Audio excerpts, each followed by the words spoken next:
News with Bill, Episode 4, Lettuce Meltdown.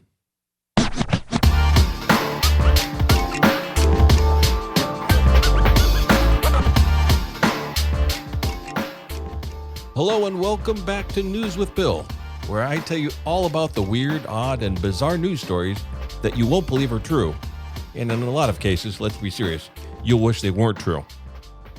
So here I am in the News with Bill World Broadcast Headquarters, and I tell you what, the world is, well, I think still crazy. I mean, we've had and we still have the pandemic thing going on. You know, you can't leave the house, can't do much, so that's no fun. And then we have all sorts of weirdness with the whole political stuff going on, which I'm not going to get into, but it's crazy all over the place. So I don't know. We're going to see what's going on. You know, it is what it is. 2021. Let's go onward and upward. On one note, I did try with my son. Actually, we found the Jelly Belly Firey Five. They're really spicy jelly beans from the Jelly Belly factory, and they're advertised as really spicy. They have 5 flavors, as I said. Start off with Sriracha.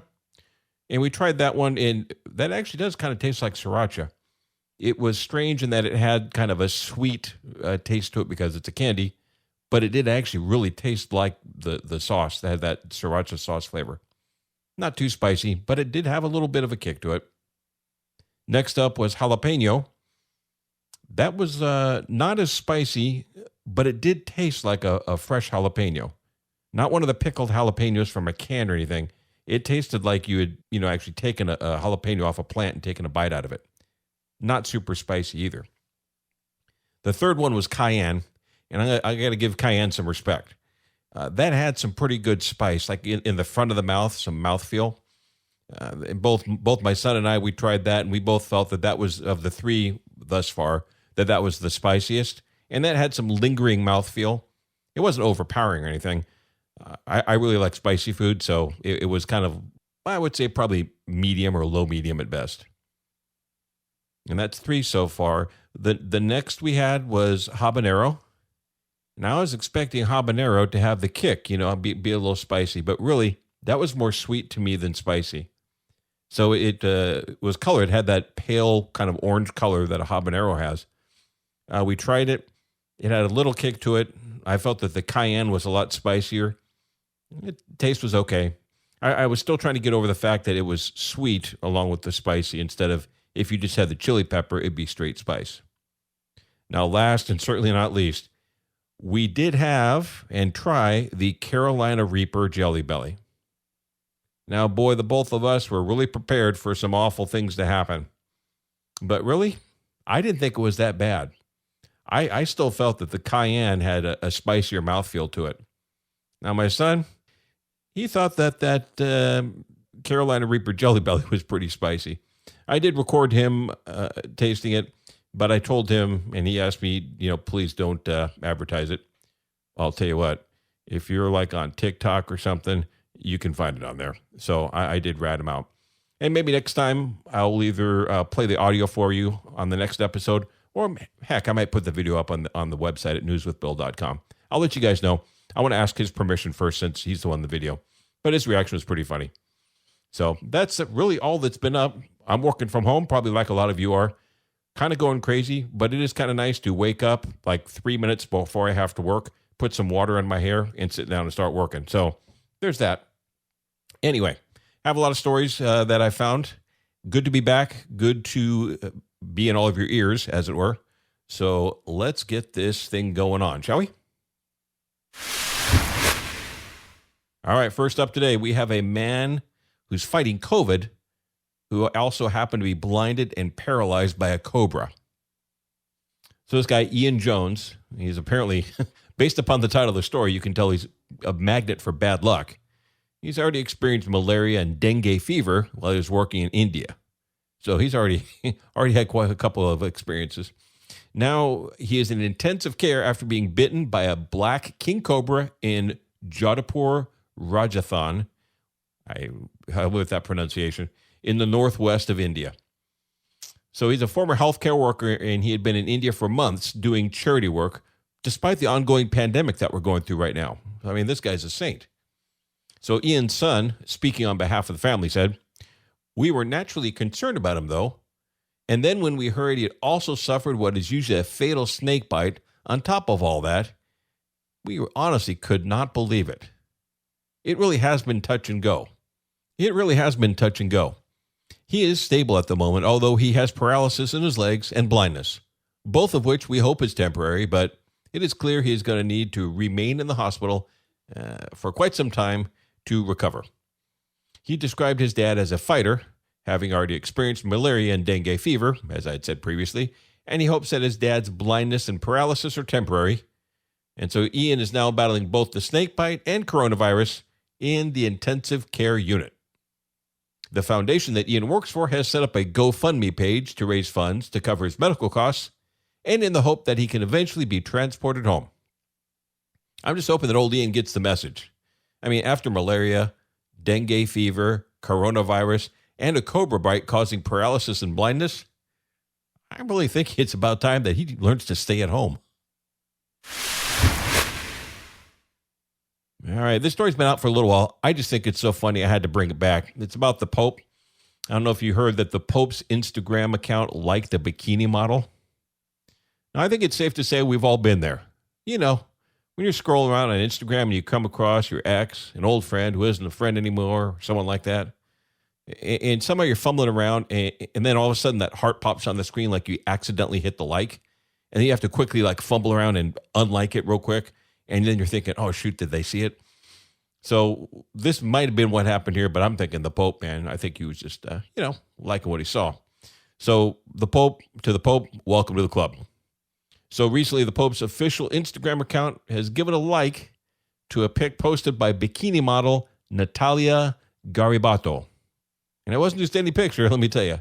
She was in a schoolgirl outfit, facing some lockers, but let's be clear, the word outfit, and I'm using finger quotes when I say the word outfit here in the studio, was rather generous.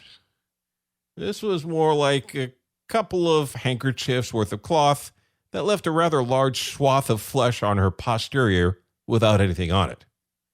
I just feel bad. I'm sure the poor girl must have been cold.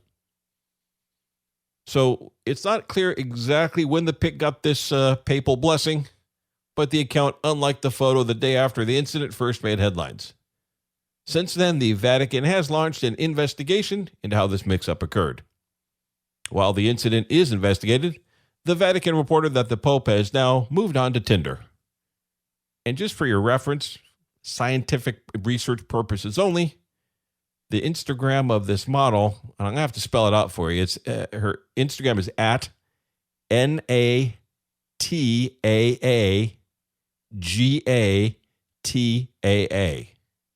Once again, at NATAAGATAA.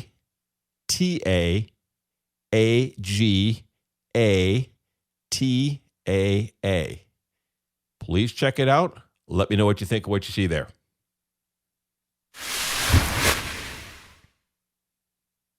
Florida mom made her toddler smoke THC. So Brevard County Sheriff's reported that the mother made her 2-year-old son smoke THC from a vape pen on more than one occasion because she believed the marijuana would help him eat and sleep more. According to TV station WKMG, deputies said an ex-girlfriend of 22-year-old Kiara Clarice told one of the baby's family members that Clarice only wanted to party, drink, and work in the club, and wasn't properly taking care of her son during her supervised visits. The woman said Clarice would let her housemates watch the boy, even though they were known to drink excessively. The first time the child had been given marijuana, Clarice sent a Snapchat message to her then-girlfriend, claiming the boy had accidentally gotten a hold of her vape pen and smoked the THC oil. In a separate Snapchat video, Clarice smokes the vape pen while lying next to the toddler. Deputies said from there, Clarice would put the vape pen in the boy's mouth so he would smoke it in order to help his sleep schedule and appetite. And because she was afraid the drugs would be detected, this mother of the year canceled the boy's doctor appointments in June and July, which meant that he ended up not getting his required vaccines. When a relative was visiting with the boy after he had been with Clarice, he noticed the child seemed lethargic, and at that point, Clarice's ex-girlfriend told him about what was going on. The Department of Children and Families was contacted, and they took the boy to a hospital to take a drug test, which turned up positive for THC. Clarice was arrested on a child neglect charge. So, first off, Florida, go figure. But why would you waste perfectly good weed on a kid? And secondly, wouldn't it have been easier just to give him some edibles? I mean, gummies, hey, whatever. So you would think that if a mom was going to give her kid some pot, that she would at least be sensible about it, right? Oh, wait.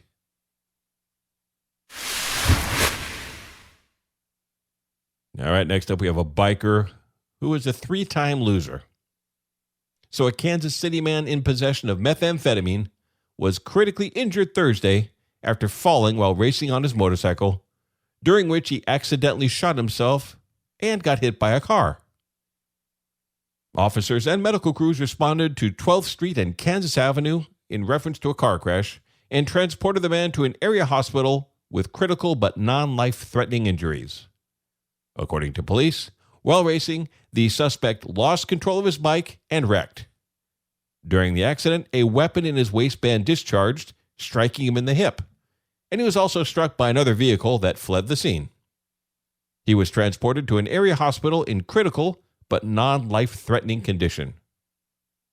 It will come as no shock to you that a records check revealed this guy was a felon, and a large bag of suspected methamphetamine was located in the motorcycle. I mean, check out this guy. He's both lucky and smart. Company installs timers in employee toilets. A Chinese tech company based in Beijing recently was called out on Chinese social media after videos of digital timers over employee toilet stalls went viral online. The photos showed digital timers hanging over each cubicle and small sensors installed on the cubicle doors to trigger the timers. Chinese social media users slammed the Kuashu company for monitoring and timing its office workers' time in the toilet to increase productivity and its profits, with some calling the practice a breach of human rights and privacy. On the other hand, some people could see where the company was coming from, saying that some employees abused bathroom breaks, using it as an opportunity to waste time on their phones. In response to the online feedback, Kuashu issued a statement claiming that the timers weren't meant to limit employees' toilet usage, but rather were a solution to a serious toilet shortage problem. The office building supposedly suffers from a shortage of restrooms, and because of its layout, new facilities cannot be constructed. The company says it had decided to install the timers to see both how many people used a cubicle and for how long, in order to determine how many portable toilets needed to be installed to accommodate the staff. Social media users were not convinced by the statement, claiming that the company was only interested in increasing its profits by any means necessary. Employee toilet use monitoring is not unheard of in China. Apple Daily reports that one company in Shanghai limits employees' toilet use to a total of 10 minutes each day, while others monitor how much time the employees spend in the bathroom. Now, 10 minutes a day? I mean, that wouldn't even make it past one visit for a lot of people. Anyway, I certainly wouldn't be cool with this. I mean, think about it. When you go into the bathroom, you might not know whether it's going to be a quick 30-second trip or if that one visit's going to require an extended stay that could approach or surpass 10 minutes in length. I mean, the bathroom is one place where people should not have to feel stressed or be in a hurry.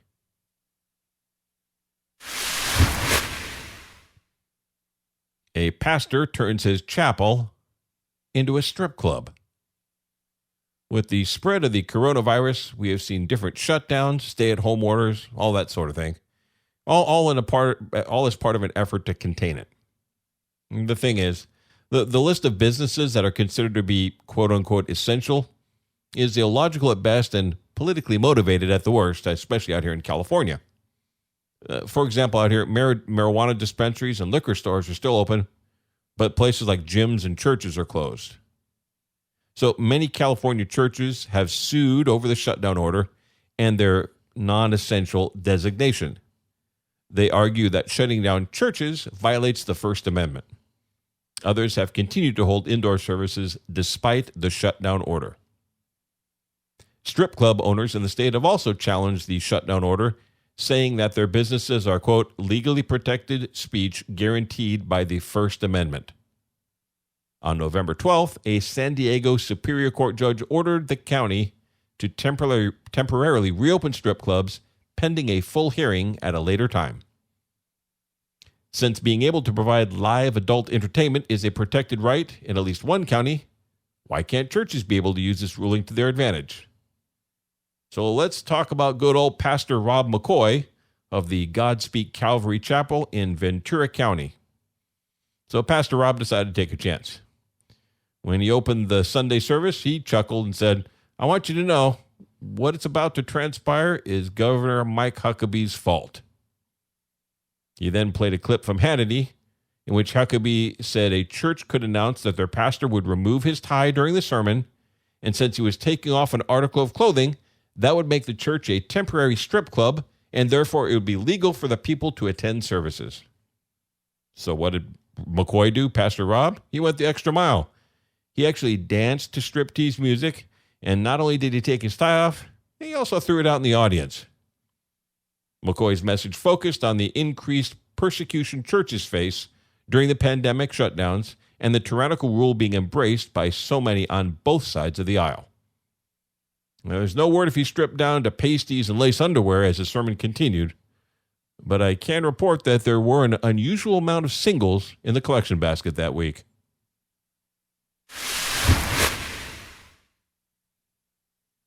All right, next up we have a man who was on a 28-year lockdown in a closet. A 70-year-old Swedish woman is accused of keeping her adult son in captivity for 28 years. According to prosecutors, she was arrested on Tuesday on suspicion of unlawful deprivation of liberty and grievous bodily harm. Police have now sealed off the apartment in suburban Stockholm and are seeking witnesses. A female relative discovered the 41-year-old man when she entered the unlocked flat after learning that the man's mother had been admitted to a hospital over the weekend. The relative stated that the apartment was like walking into a horror movie. The man was covered in urine, dirt, dust, and he smelled rotten. His body was pockmarked with wounds and pus.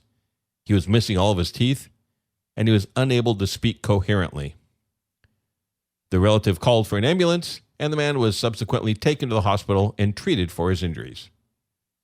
The mother is suspected of first imprisoning her child when he was about 13 after taking him out of school. Apparently, the mother became excessively overprotective since losing a child a few years earlier. The mother, of course, denies the allegations, and the police investigation is ongoing. Sweden, the Florida of Scandinavia.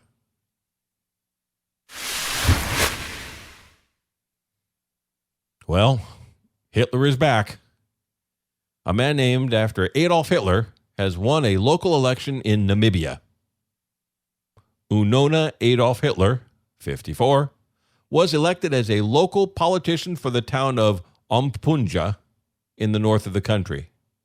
Hitler won by a wide margin with 85% of the vote. By the way, you will no doubt be shocked to hear that he prefers to go by Mr. Unona. He was sure to make it clear that despite his unfortunate namesake, he has no plans to take over the world. Speaking to the German news website Bild, he said that his father gave him the name without understanding who the Nazi leader was or what he stood for. Namibia is a former German colony, so it is not unusual for streets, places, and people to have German names. So let me interject with my question here. Since this is the case, how has Dad not been aware of that, that pesky Hitler stigma? Anyway, Unoma, he said, "It was a perfectly normal name for me when I was a kid. It wasn't until I grew older that I realized that this man wanted to subjugate the whole world and that he killed millions of Jews. Once again, it doesn't mean that I'm striving for world domination." Unona does not use his full name on a day-to-day basis or on social media. he only uses it on for official documents. He won the election by 1,196 votes to 213, which handed Hitler an easy seat on the regional council.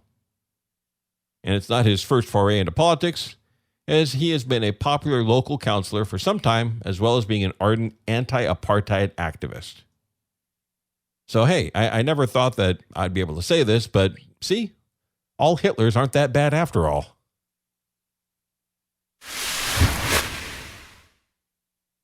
All right, next up, a woman found part of her ear missing after a nose job.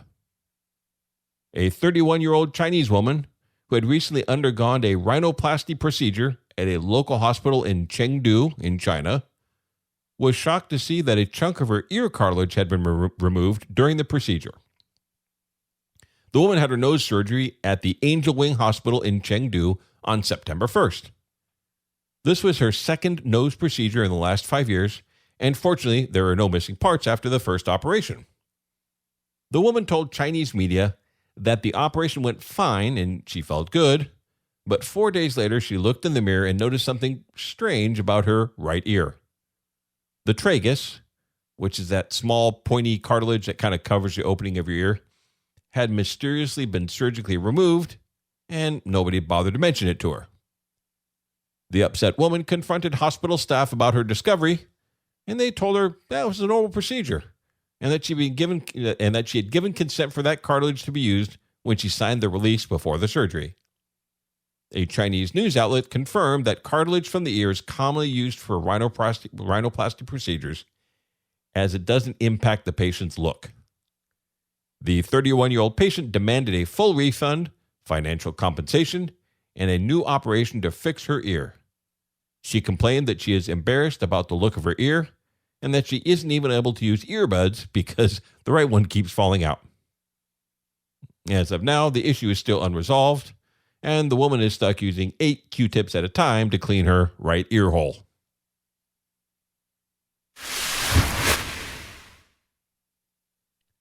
Children sprout hair all over after taking stomach medicine. In Spain, about 20 kids ended up growing hair all over their bodies after being given hair-restoring medicine instead of a syrup for their upset stomachs. In this incident, which was first reported in the summer of 2019, almost 24 children started exhibiting symptoms of hypertrichosis, also known as werewolf syndrome. Somehow, there is kind of a mix-up somewhere along the line, and they were given minoxidil, which is a drug that stimulates hair growth, instead of omeprazole. Hey, I'm not a doctor. I'm not a pharmacist. I'm probably slaughtering that pronunciation. Omeprazole. Omeprazole. Well, I'm just going to be embarrassed and pronounce it wrong the whole time. Please correct me. Anyway, as a result, they started growing an excessive amount of hair all over their bodies. The mix-up allegedly happened after mislabeled medicines were delivered to pharmacies in Granada and Valencia in Spain, which were then prescribed to treat the children. Over a year has passed since the hypertrichosis symptoms were first reported, and the families of affected children claim that their hair is still growing excessively, but that justice has still not been served. Last year, a Spanish newspaper called El Español featured a story about Amaya and Daniel, a couple from Cantabria, who noticed that their daughter had developed a mustache.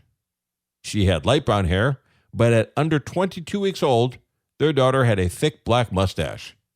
Before long, the same dark hair started growing on her forehead. I know it's a kid, but I have to laugh about a kid with a mustache and hair on her forehead. Anyway, they went to a pediatrician for a checkup, but the symptoms only got worse.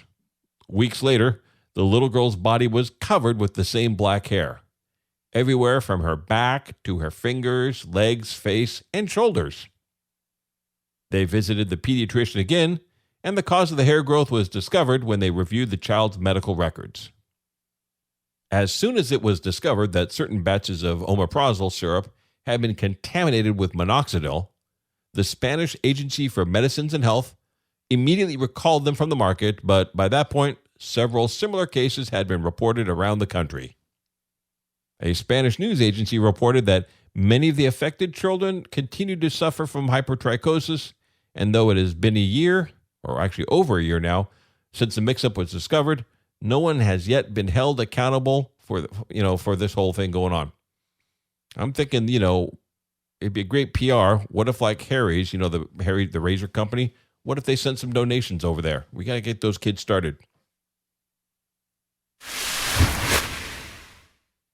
All right, next up, we have a naked stranger found in a Tennessee home. A police report reveals that a man returned home after several days away and found a naked man inside, the walls covered in feces, and rotting food all over the floor. When officers were called to the reported burglary, they found the back door of the home open, and once inside, they located a naked man, later identified as 38-year-old Carl Perry, and took him into custody. The arrest warrant states that the resident of the home and his roommates were gone for 9 days. When they returned home, they found the home in disarray with every piece of furniture in every room damaged beyond repair. Officers observed fecal matter on all the walls and trash thrown everywhere. There was food rotting on the floor, and the microwave above the stove was completely melted and had fallen off the wall. Investigators determined that there was no sign of forced entry at the home and that Perry must have entered through an unlocked door or window. He was arrested and booked into the Metro Jail Tuesday afternoon on charges of aggravated burglary and vandalism. His bond was set at $50,000. Now, I'm sorry, but for the fecal portions of the crime alone, there definitely should be some kind of enhancements to the charges. I mean, this is the farthest thing possible from okay.